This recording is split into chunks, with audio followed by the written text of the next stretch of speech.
평안을 하셨습니까? 오늘은 다윗과 요나단 들에서 이루어진 언약이라는 제목으로 하나님 말씀 나누고 기도하겠습니다. 여러분, 남녀가 사랑을 통해 결혼을 결심하게 되면 결혼식을 올립니다.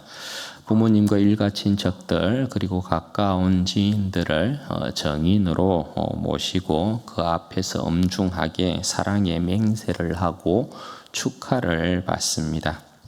그 예식 순서에 빠지지 않고 등장하는 것이 예물 교환입니다. 주로 반지를 준비해서 서로의 손가락에 끼워줍니다.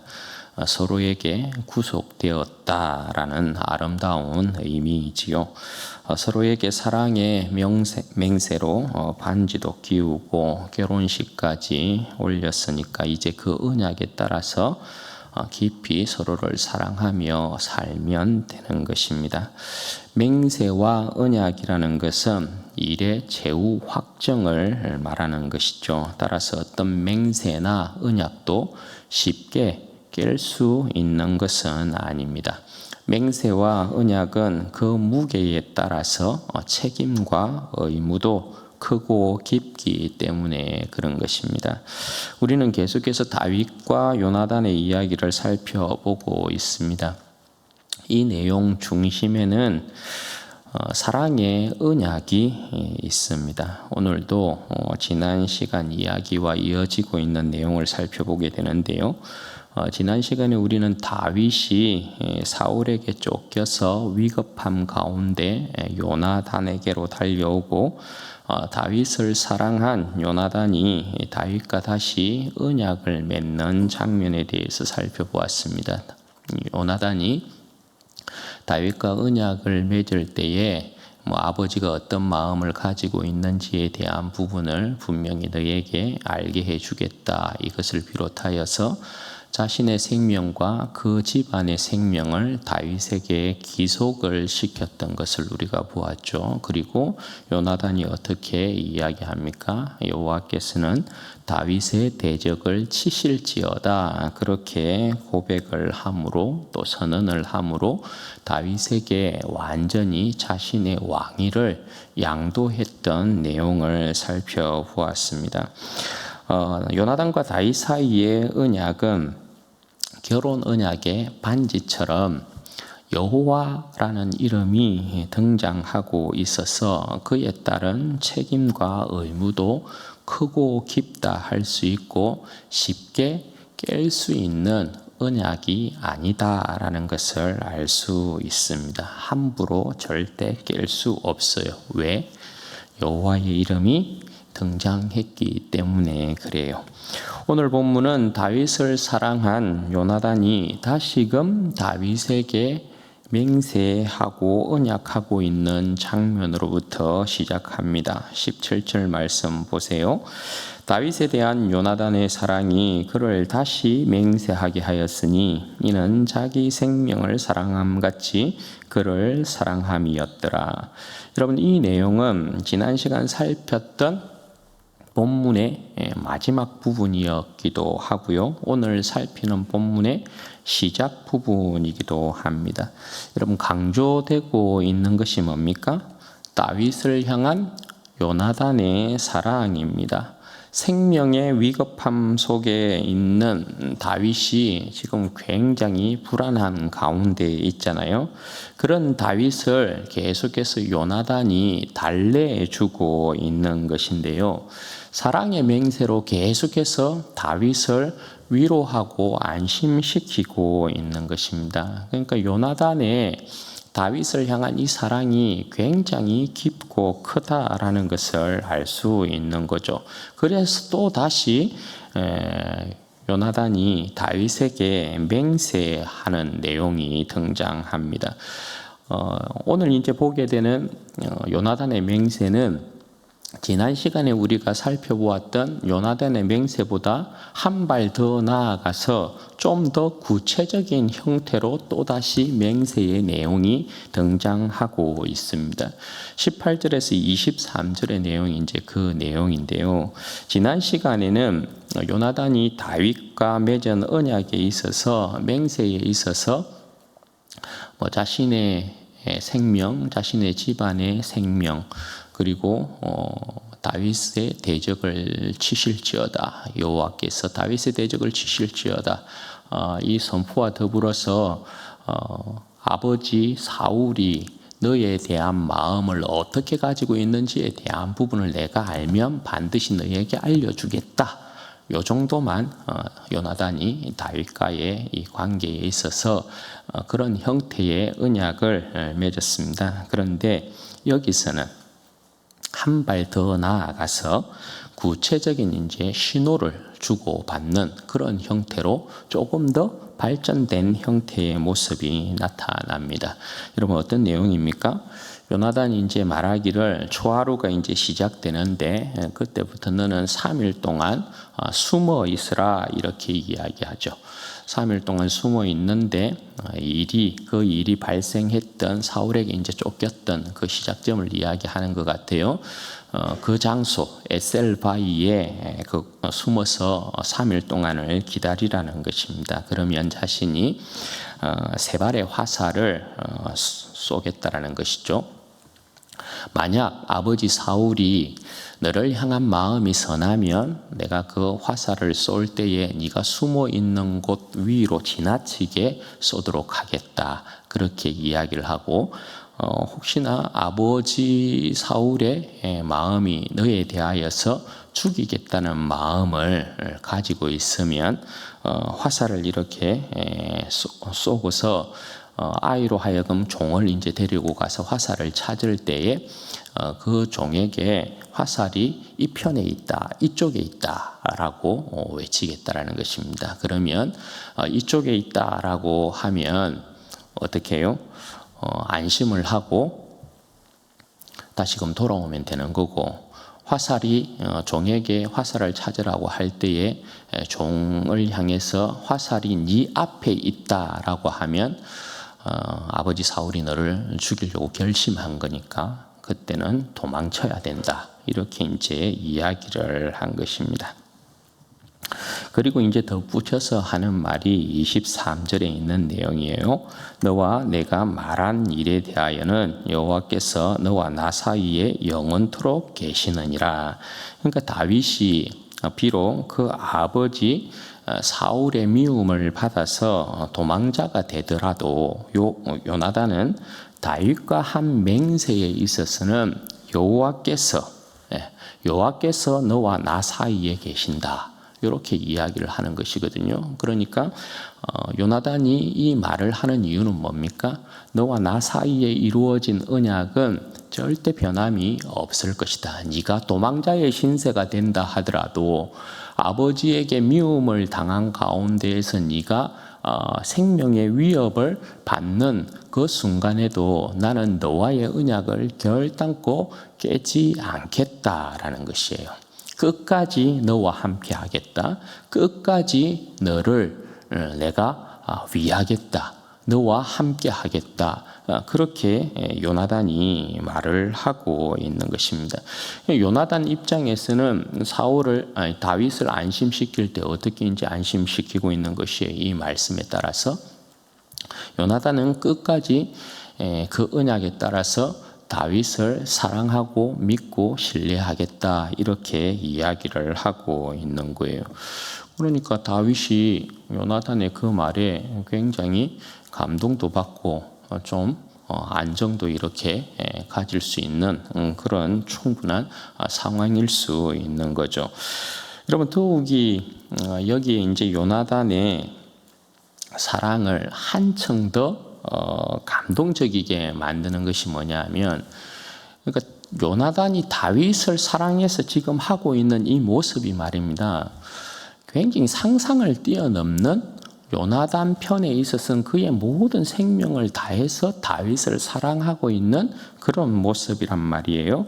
그게 이제 한층 더 요나단의 이 사랑을 빛나게 하고 감동적이게 하고 있는 그 장치가 뭐냐 하면, 여러분 지금 요나단이 다윗과 이제 언약을 맺음에 있어서 맹세를 함에 있어서 3번씩 하고 있는 거거든요. 이 내용을 보면 쭉 3번에 걸쳐서 언약을 계속해서 맺고 있단 말입니다. 그런데 이 언약을 맺고 있는 장소가 여러분 어디예요? 이 장소가 들입니다. 들. 11절 말씀에 보시면 요나단이 다윗을 데리고 어디로 나갑니까? 들로 나가고 있거든요. 그러니까 이 지금 언약이 이루어지고 있는 장소가 들이라는 것을 이야기합니다. 그런데 여기서 들이라는 이 장소는 복선을 깔아놓고 있는 것이거든요. 어떤 복선을 깔아놓고 있느냐 하면 요나단이 만일에 다윗에 대한 이 맹세가 거짓이고 다윗에 대한 시기심을 가지고 있었으면 들에서 다윗을 얼마든지 쉽게 죽일 수 있었다라는 것입니다. 그냥 깔끔하게 제거할 수 있는 장소가, 다윗을 죽일 수 있는 장소가 들이다, 이렇게 이야기하는 것입니다. 들이라는 이 장소는 상징적인 의미로 어떻게 사용이 되냐면, 들은 여러분 사람의 시선이 집중되는 곳이 아니죠. 그러니까 사람의 시선에서 제외되어 있는 곳이 들이라는 장소예요.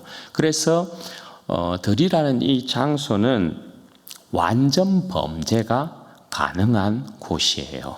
그런 상징적인 의미가 있어요. 그런데 여기에서 일어나는 일이 뭐예요? 들에서 다윗을 그냥 깔끔하게 죽여서 보는 사람 없이 완전 범죄가 가능한 곳이지만, 여기에서 일어나고 있는 일은 뭐냐 하면 요나단과 다윗의 이 사랑의 언약이 한층 더 강화되고 있다라는 것을 이야기해요.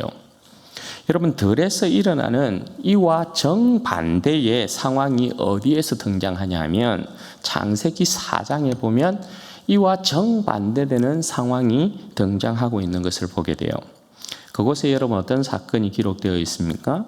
가인과 아벨의 이야기가 나오는데, 하나님께서 아벨과 그 제물은 받으시고 가인과 그 제물은 받지 않았어요. 그죠? 그래서 가인 입장에서는 굉장히 기분 나빴던 거죠. 그런데 하나님께서 가인과 그 제물은 받지 아니하시고 아벨과 그 제물은 받았다라는 게 여러분 뭘 의미하는 것입니까? 하나님께서 아벨을 기뻐하셨다라는 거거든요. 아벨을. 그러면 하나님께서 선택한 자가 아벨이고 하나님께서 기뻐한 자가 아벨이라는 뜻이에요. 하나님의 구원 역사는 아벨을 통하여서 하나님께서 그 역사를 진행시키겠다라는 이야기인 것이거든요. 그럼 가인은 어떻게 해야 돼요? 하나님께서 사랑하고 하나님께서 택하시고 하나님께서 인정한 아벨을 그도 기뻐해 주고 인정해 주어야 해요. 그런데 가인이 굉장히 거기에 대하여서 불쾌해했어요.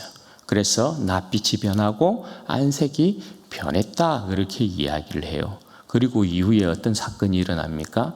아우가 혼자 있을 때, 아벨이 있었을 때 우리가 들로 나가자 하고 일어난 사건이 뭐예요? 아벨을 죽여버려요. 들에서 일어난 사건이에요. 지금 이 상황과 여러분 똑같거든요. 요나단은 얼마든지 하나님께서 기뻐한 다윗을 죽일 수 있어요. 가인처럼 아벨에 대한 시기와 질투로 요나단도 자신의 왕위에 있어서 위협이 되는 다윗에 대하여서 요나단이 시기하고 질투하였으면 얼마든지 다윗을 들에서 때려 죽일 수 있는 그런 상황이었단 말입니다. 그런데 요나단은 다윗에 대한 시기와 질투를 버리고 대신 하나님께서 택한 다윗을 기뻐하고 인정하면서 자신의 생명과 집안을 다윗에게 기속을 시키고 더욱더 견고한 사랑의 언약을 점진적인 형태로 보여주고 있는 것입니다. 그러니까 요나단은 다윗에게 그의 모든 사랑을 쏟아붓는데 사랑을 더하고 또 더하고 또 더하는 형식으로 완전하게 그의 모든 사랑을 다윗에게, 그의 모든 생명을 다윗에게 쏟아붓고 있는 것을 이 들이라는 장소를 통해서 명확하게 보여주고 있는 것이에요. 실제 이 사랑의 이제 모습이 어떤 식으로 나타나냐? 그러면 24절에서 34절까지의 내용인데요. 이 내용을 보시면 실질적으로 이제 초하룻날에 행사가 벌어지는 그 사건에 대해서 이야기를 하고 있어요.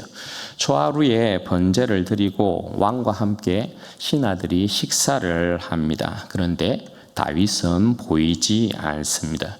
다윗이 보이지 않으니까 사울이 이제 생각하기를 정녕 이 친구에게 무슨 부정한 일이 있는가 보구나라고 이렇게 생각을 했습니다. 첫날은 그냥 대수롭지 않게 그냥 생각을 한 것입니다. 왜냐하면 이스라엘 백성은 부정을 당하거나 부정한 일을 저질렀거나 하면 최소 그 몸을 씻고 하루는 깨끗함 가운데 부정을 씻고 하루는 그 기간을 지내야 정한 모습으로 바뀌기 때문에 그렇죠. 그러니까 사울이 다윗이 모습을 드러내지 않았을 때 뭔가 부정한 일이 있는 모양이구나 이렇게 생각을 했다라는 것입니다. 그러려니 했다라는 거예요. 그런데 이튿날에도 다윗이 자리에 보이지 않았다라는 거예요. 그래서 사울이 요나단에게 묻습니다. 어째서 이새의 아들이 보이지 않느냐 하니까 요나단이 다윗과 함께 했을 때 나누었던 것처럼 그렇게 이야기를 합니다. 집에서 매년제를 드리는데 형이 자신을 오라고 했다라는 것입니다. 참여하라고 했다라는 것입니다. 그래서 자신이 그것을 그냥 허락해 주었다 그렇게 이야기를 하죠. 그 대답을 들은 사울이 굉장히 화를 내는 모습이 30절과 31절 말씀이에요. 보십시오.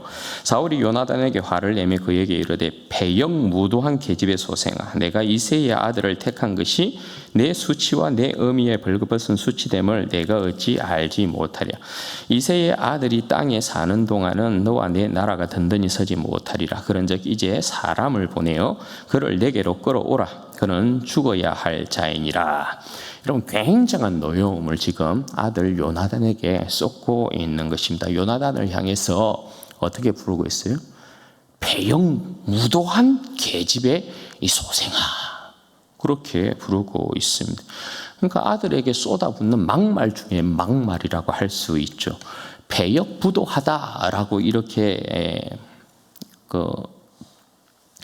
표현하는 이 내용은, 그러니까 패역이라는 이 단어의 뜻은 반역하다라는 뜻이거든요. 반역하다, 모반하다 이런 뜻이에요. 그리고 부도하다라는 것은 삐뚤어지다 이런 이제 뜻이란 말입니다. 그러니까 요나단의 의미는 사울의 아내이기도 하잖아요, 그죠? 그런데 반역과 모반의 삐뚤어진 계집의 아들, 이렇게 요나단을 부르고 있습니다.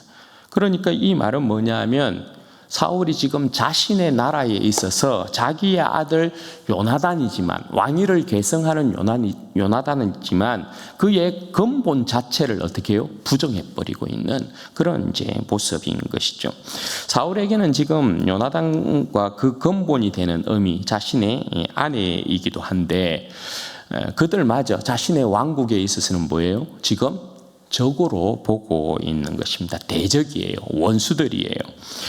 뒤에 내용이 이제 그것을 그대로 증명합니다. 요나단이 이제 사울이 이야기할 때 이렇게 막 욕을 하면서 요나단이 다윗을 사랑하고 택한 것이 뭐라고요? 그 자신의 수치가 될 것이다. 그 어미의 벌거벗은 수치가 될 것이다. 그리고 그 나라까지 빼앗기게 되는 수치를 당할 것이다. 그렇게 이야기를 하고 있어요. 그러니까 이 내용을 보면 사울에게는 지금 하나님의 나라가 1도 없어요. 하나님 나라에 대한 관심이 1도 없다라는 것을 볼 수 있어요. 사울은 지금 요나단을 이렇게 막 욕을 할 때 요나단에게 요나단을 걱정하고 있는 것 같지만 요나단을 걱정하고 있는 것이 아니에요. 사울은 자신과 자신의 나라를 걱정하고 있는 거예요. 왜 그래요? 아들은 아버지의 영광이잖아요. 그러면 자신이 볼 때 그 나라는 당연히 요나단에게 가야 되는데 다윗이 큰 장애물이 되어 있거든요. 그건 여러분 뭘 이야기하는 거예요? 곧 자신의 왕조가 끊어진다라는 것을 이야기하고 있는 거죠. 그래서 하나님께서 기뻐하는 자, 하나님께서 기뻐하시고 하나님께서 택한 다윗을 어떻게 해야 된다고 이야기합니까? 죽여야 된다. 살려둘 자가 아니다. 죽여야 된다. 그렇게 말하고 있는 거죠. 악령에게 사로잡힌 사울에게는 하나님의 나라의 대적인 이 사울에게는 당연한 논리의 기결이라고 할 수 있는 것입니다. 반면에 여러분, 요나단은 여러분 어떤 사람이라고요? 요나단은 사울은 악령에 사로잡혀서 자기와 자신의 왕국만을 생각하는 사람인가 반면에 요나단은 하나님의 용사죠. 다윗처럼. 요나단은 하나님께서 택하신 다윗을 인정하고 기뻐해요. 사랑해요. 자신의 생명처럼. 어떤 게 여러분 정상입니까? 그러니까 요나단의 사랑은, 다윗을 향한 요나단의 사랑은 결단코 흠을 잡을 수 없는 완전한 사랑이라고 할 수 있어요. 요나단이 다윗이 죽어야 된다. 그렇게 아버지가 이제 화를 내면서 이야기를 하니까 다시금 자기 아버지 앞에서 다윗을 변호합니다. 그죠? 다윗이 죽을 일이 뭡니까? 요나단이 이렇게 막 자기 아버지 사울에게 대들고 있습니다. 그러니까 여러분, 사울이 어떻게 합니까? 이놈 새끼 하면서 창을 들고 요나단에게 던져버리는 거예요. 그러니까 이 모습을 보면 사울은 지금 요나단을 걱정하고 있는 것이 아니라 자신과 자신의 나라를 걱정하고 있을 뿐이다라는 것을 알 수 있죠. 그렇지 않을 것 같으면 어떻게 자기 나라의 후계자인 아들에게 창을 던져서 죽이려고 하겠습니까? 그리고 이 상황은 요나단의 입장에서 보면 여러분 뭐예요? 다윗에 대한, 자신의 생명처럼 다윗을 사랑하고 있다는 것을 그대로 이제 증명하고 있는 것이거든요. 지금 어쨌든 요나단은 다윗의 이 일 때문에 자신이 죽음 가운데 이렇게 놓여진 그런 상황을 맞이하고 있어요. 세상적으로 보면 이 상황이 얼마나 미련합니까? 아니, 자신의 일도 아니고 오히려 세상적으로 보면 그죠. 아버지는 자기 왕위를 위해서 앞으로 장애물이 되고 대적이 될 만한 이 다윗을 제거하려고 하는 것이잖아요. 그런데 자신의 적 때문에, 아버지가 그렇게 자신의 적으로 간주하고 죽이려고 하는 그 자 때문에 자기 스스로 자신의 생명을 죽음 가운데 내어놓는, 스스로 그냥 무덤을 파는 그런 꼴을 지금 취하고 있는 것이 요나단이죠. 그러니 세상적으로 보면 요나단의 이 모습이 굉장히 미련해 보이는 것입니다. 자기의 생명을 내어놓을 만한 일이냐 말이에요, 이 일이. 결단코 그렇지 않죠, 세상적으로. 그런데 요나단은 다윗을 위해서 지금 그렇게 자신의 생명을 내어놓고 있는 거예요. 그러니 이 요나단의 사랑이 얼마나 완전한 사랑이냐를 알 수 있는 거죠. 요나단이 아버지가 자신까지 그렇게 이제 죽이려 하는 모습을 보니까 다윗을 죽이기로 한 결심이 완전히 섰구나라는 것을 알았습니다. 그런 거로 요나단이 굉장히 이제 슬퍼합니다. 다윗을 생각하면서. 그래서 음식도 먹지 아니하고 다윗을 생각하면서 슬픔에 빠지고 마음 아파합니다. 그럼 참 이해할 수 없죠. 그런데 여러분, 한편으로는 굉장히 이해가 되죠. 진정한 사랑을 해보지 못한 사람은 오늘 요나단의 이 행동이 전혀 이해가 되지 아니할 것이고, 진짜 사랑을 한번 해본 사람이라면 요나단의 이 행동이 이해가 될 것이에요. 사랑은 사람의 관계를 언제나 하나 되게 하잖아요. 그런 거로 다윗을 자신의 생명같이 사랑하는 요나단은 다윗 때문에 슬프고 아픕니다. 하나님께서 택하시고 기뻐한 자인 다윗을 그 아버지 사울이 죽이려 하고 있고, 또 그로 인해 앞으로 다윗의 인생이 괴로울 것이라는 것을 요나단은 알고 있기 때문에 그래요. 그리고 이 일은 결국 요나단이 가지고 있는 다윗에 대한 슬픔이라는 건 어디까지 나아가냐 하면, 결국 이 일은 여러분 하나님의 나라를 더디게 만들 것이라는 것을 요나단은 잘 알죠.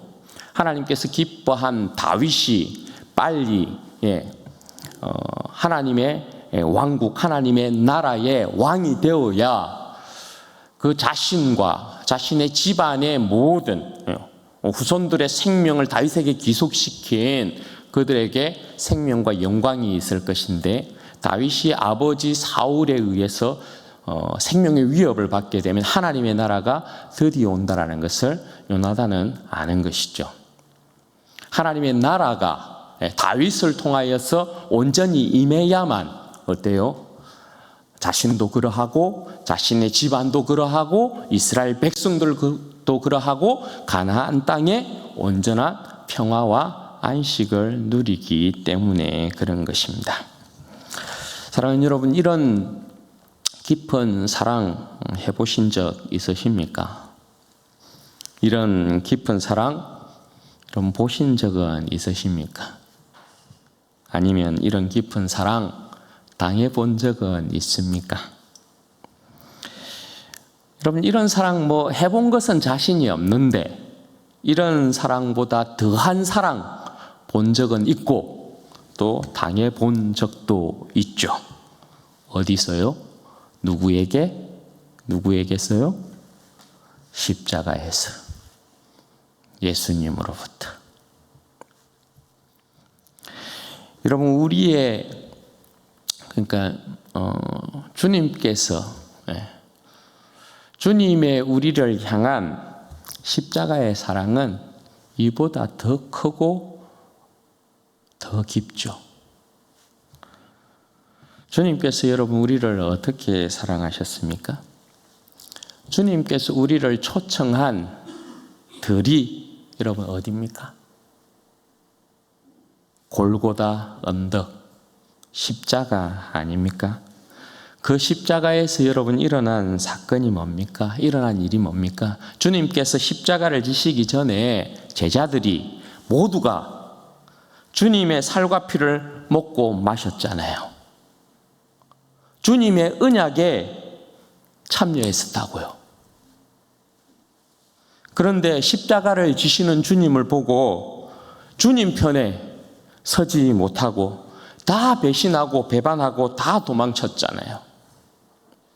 그럼에도 불구하고 주님께서 십자가에서 주님을 배신하고 배반한 우리를 끝까지 그 사랑의 언약 안에 두십니다.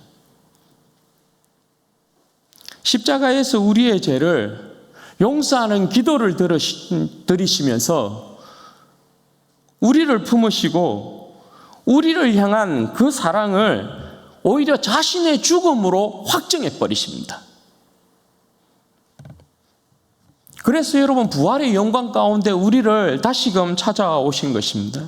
주님께서 우리의 죄를 용서하지 않으셨으면, 부활의 영광 가운데 우리를 찾아오지 않았으면요, 우리의 인생은 그 누구도 영영한 멸망 가운데에서 헤어나올 인생이 없어요. 그런데 주님께서 우리를 다시금 찾아오셨다고요.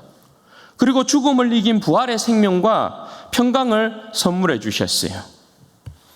여러분, 이런 주님을 우리는 마땅히 기뻐하고 마땅히 즐거워하고 마땅히 사랑해야 되는 것이 맞죠.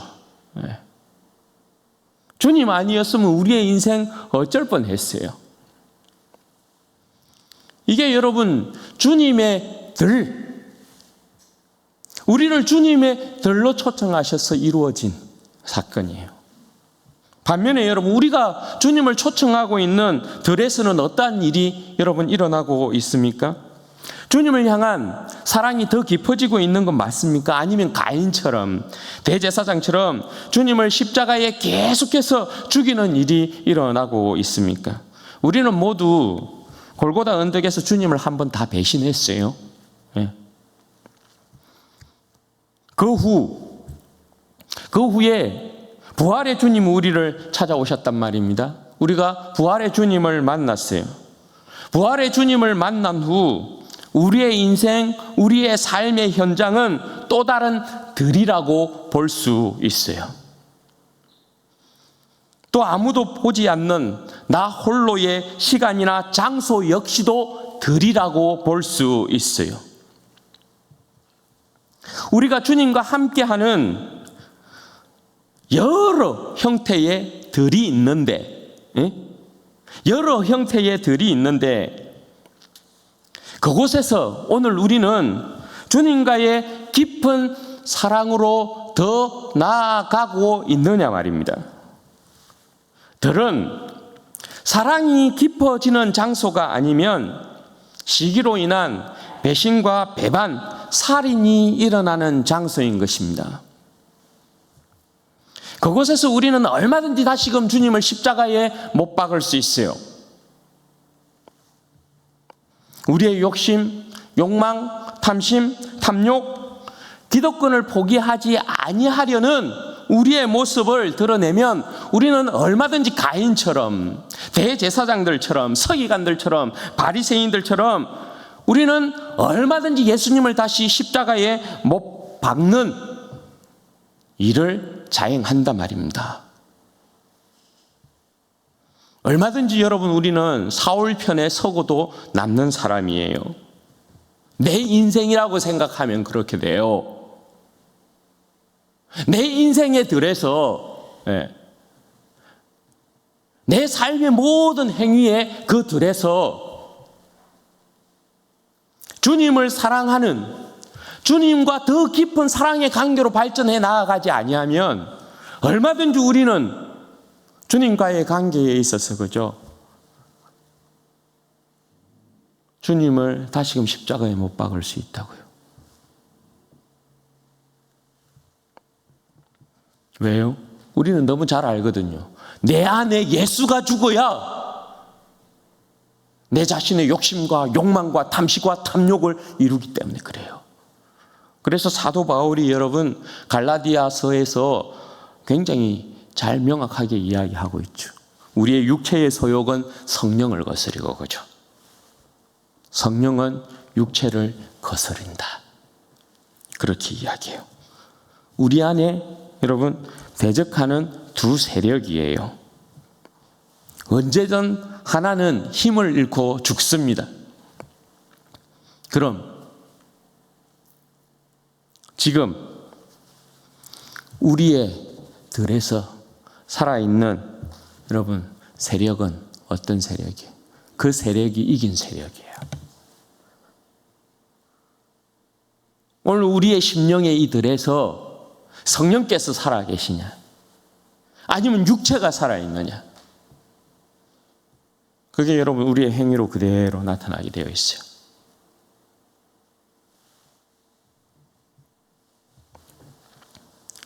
여러분 어떻습니까?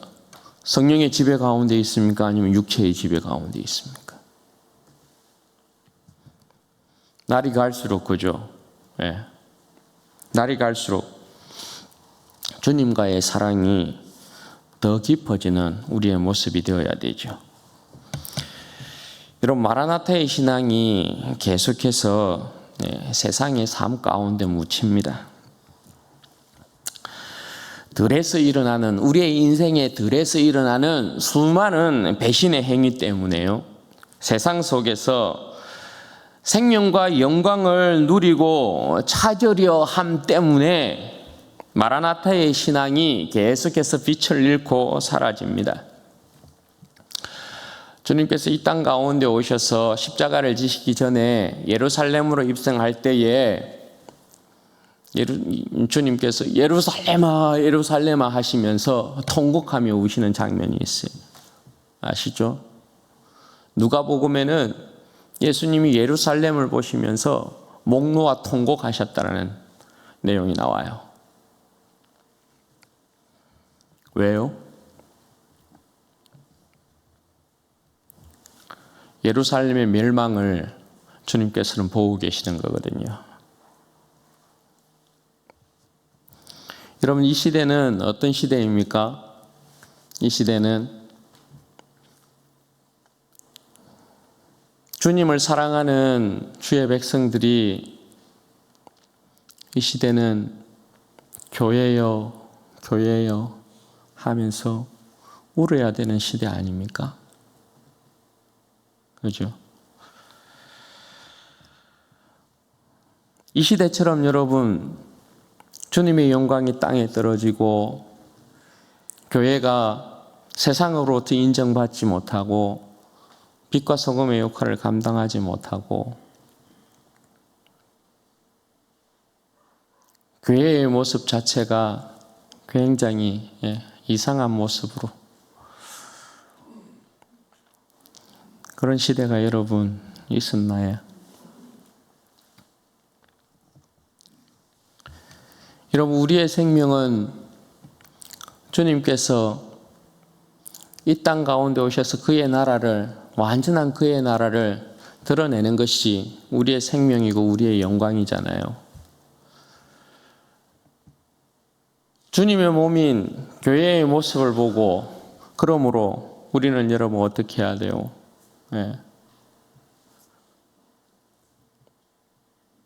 요나단이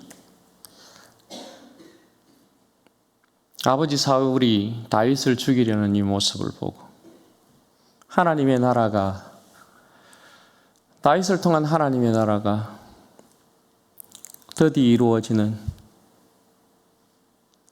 그걸 생각하고, 하나님의 나라가 그 땅 가운데 이루어지는 것이 자신의 영광이고 생명인데 그것을 설파했던 것처럼, 그렇죠? 주의 백성들도 이 세상 가운데서 그냥 세상과 함께 그렇게 흘러 떠내려 갈 게 아니고, 어그러진 교회의 모습을 보고, 주님의 영광이 떨어져 있는 교회의 모습을 보고 우리가 다 함께 그래야 된다고요. 교회요, 교회요. 오늘 우리 진주원의 교회의 모습을 보고도 진주원의 교회요, 진주원의 교회요. 이 교회에 하나님의 영광이 드러나는 것이, 예수 그리스도의 나라가 임하는 것이 진짜 우리의 생명이고 우리의 영광인데, 주님의 나라가 나타나지 않는, 완전하지 않는 우리의 모습을 보면 우리가 주님의 영광 앞에서 좀 우리 자신을 좀 주님 앞에 내어드리고 그렇게 주님의 영광을 구해야 되고 통곡해야 되는 거고, 그런 것이죠.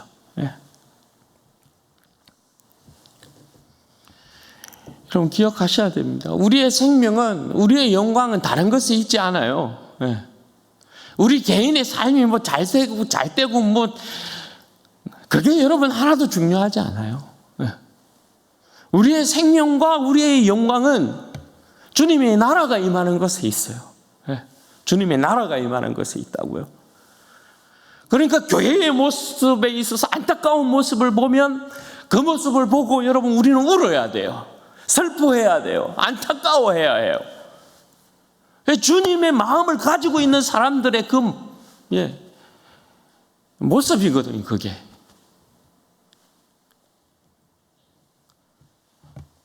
우리의 인생의 들에서 주님과의 사랑이 더욱 깊어지면 그런 여러분 탄식이 나올 수밖에 없는 것이에요.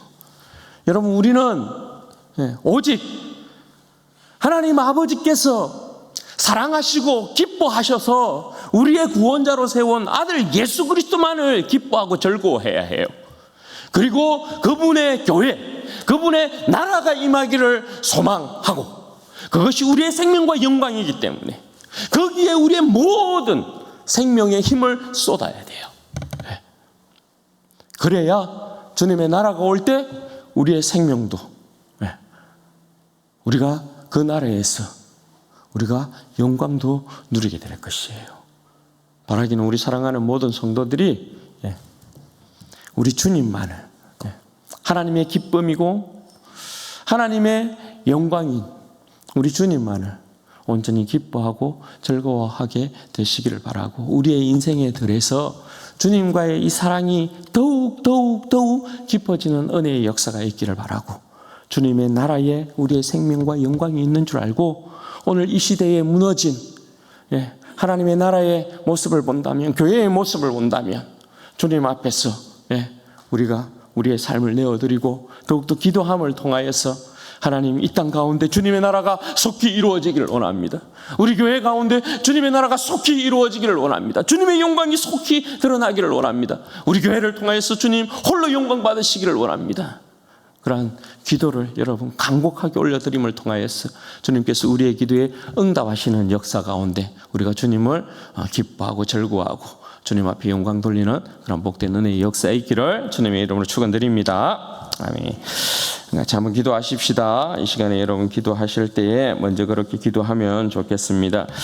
여러분, 우리의 생명과 영광은 다른 것에 있지 않습니다. 하나님께서 우리의 구원자로 세워주신 예수 그리스도만을 기뻐하고 즐거워하는 것입니다. 하나님, 우리의 인생에 들어서 내가 예수님 배반하지 아니하고 예수님 배신하지 아니하고 하나님 오직 주님만을 기뻐하고 즐거워하고 주님 앞에서 행하는 자 되어지게 도와주시기를 원합니다. 내 인생을 지배하는 분은 육체가 아니고 내 인생을 지배하는 분은 성령이기를 원하고, 성령께서 더욱더 내 인생을 온전히 붙드심을 통하여서 내 인생의 이 들이라는 곳에서 주님과의 그 깊은 사랑 가운데 나아가게 도우시기를 소망하고, 주님 앞에 온전한 영광이 되어지는 인생 될 수 있도록 은혜와 복을 허락하여 주옵소서. 먼저 이 제목을 가지고 우리 주여 한번 부르짖고 기도하십시다. 주여, 영광이 아버지 하나님, 복되시네 아버지 하나님 감사합니다.